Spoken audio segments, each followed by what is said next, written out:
तर सत्संगत सद्गुरूची असीम कृपा आहे की आज आम्हा तुम्हाला सत्संगत संतांचा संघ प्राप्त होतोय. खरोखर महात्माने सुंदर अशी वास्तू बांधली आणि संतांचं चरण सत्संगत त्या ठिकाणी लागावं हाच एक उदात्त भाव, संतांची सेवा करता यावी. आणि जो आनंद सत्संगत आपल्याला प्राप्त झालेला आहे, जे ब्रह्मज्ञान आपल्याला प्राप्त झालेलं आहे, ते ब्रह्मज्ञान सत्संगत आपल्या शेजापाजारांना प्राप्त व्हावं, प्रत्येकाच्या जीवनामध्ये ते ब्रह्मज्ञान यावं, हा एक उदात्त भाव ठेवून सत्संगत महात्माने हा सुंदर सत्संगचं आयोजन केलेलं आहे.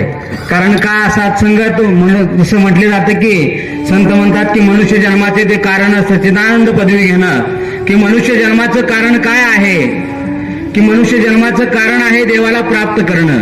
परंतु मनुष्य सत्संगत जे संतांनी वचन सांगितलं त्या वचनापासून भरपूर लांब गेला आणि भौतिक जगतामध्ये सत्संगत मस्त मनुष्यानं भरपूर मोठी उडी मारली.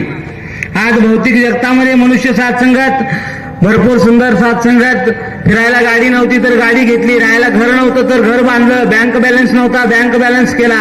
भौतिक जगतामध्ये मनुष्य उन्नत झाला, सत्संगत प्रगती पथावर गेला.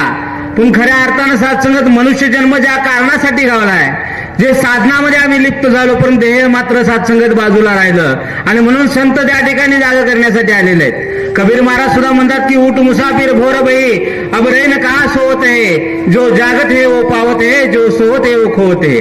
महाराज सांगतात की आज जागण्याची गरज आहे. कारण जागृती सत्संगत आम्ही भौतिक जगतामध्ये जागृती प्राप्त केली, पण आध्यात्मिक जगतामध्ये सत्संगत त्या ठिकाणी आम्हाला जागा व्हायला पाहिजे होतं, त्या ठिकाणी मात्र आम्ही झोपलो. कारण शरणच्या अवतार सिंग महाराज सुद्धा अवतारवाणीमध्ये समजवतात की डोळे झाकून कैसी प्राण्या गाढ झोपा आली तुला, जागा होऊन काम करी तू ज्या लागी जगती आला.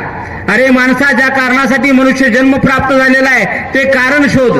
आणि म्हणून आज संत जागा करण्यासाठी आलेले आहेत. बाबा रे सावध हो, जीवनामध्ये ब्रह्मज्ञान असणं गरजेचं आहे. ज्याप्रमाणे पाची पकवानाचं अन्न असतं, इतकं सुंदर अन्न असतं, अनेक पदार्थ असतात, पण त्या अन्नामध्ये जर मीठ नसेल तर त्या पदार्थांना काही चव नसते.